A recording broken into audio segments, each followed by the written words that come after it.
لوگوں نے تو پتہ نہیں کس کو ولی بنا لیا ہے، کیسے کیسے باباؤں کے پیچھے یہ گھوم رہے ہیں۔ وہ ایسے بابا جن کے نماز کا کوئی ٹھکانہ نہیں، دن بھر قوالی میں بیٹھے رہتے، نماز کے بارے میں پوچھو تو کہیں گے مکہ میں پڑھتے ہیں، مدینے میں پڑھتے ہیں۔ کچھ وہ بھی ہیں جو دل کی نمازوں کی بات کرتے ہیں۔ یہ سب شیطان ہے۔ شیطان اس طرح کے چہرے بنا کر کے امت کو گمراہ کرتا ہے۔ ہمارے علاقے میں ایک مرید صاحب آئے ہوئے تھے کافی سال پہلے، کسی پیر صاحب کے، انہوں نے کہا تھا کہ ہمارے پیر صاحب کی نماز اللہ نے معاف کر دیا ہے۔ میں نے پوچھا تھا کہ کیوں؟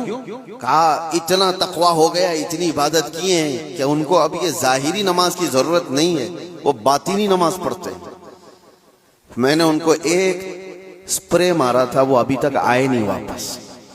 کہا شریعت میں 4 لوگوں پر نماز معاف ہے، 4 لوگوں پر نماز معاف ہے۔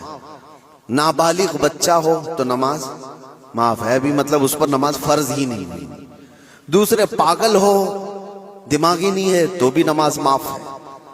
اور تیسرے عورت کی جو ماہواری آتی ہر مہینے، حیض کے دنوں میں عورت کو نماز معاف ہے۔ چوتھے بچے کی ولادت ہو جائے عورت، اس کے بعد اس کو نفاس جو آتا ہے وہ 40 دن تک بھی ہو سکتا ہے میکزیمم، اتنے دن عورت کو نماز معاف ہے۔ یہ 4 لوگ ہیں جن کو نماز معاف ہے۔ میں نے مرید صاحب سے کہا تھا پیر صاحب کو پوچھ لینا ان 4 میں آپ کیا ہو؟ یا تو تمہارا پیر نابالغ ہوگا اس لیے نماز معاف ہو گئی، یا تو پاگل ہوگا اس لیے معاف ہے، یا تو پھر وہ 2 کیٹیگری جو بڑی ڈینجر ہے۔ پوچھ لینا۔ میرے عزیزو، غوث پاک پر نماز معاف نہیں ہوئی تو اے رے غیر نتھو کھیرے کی بات کیا ہے؟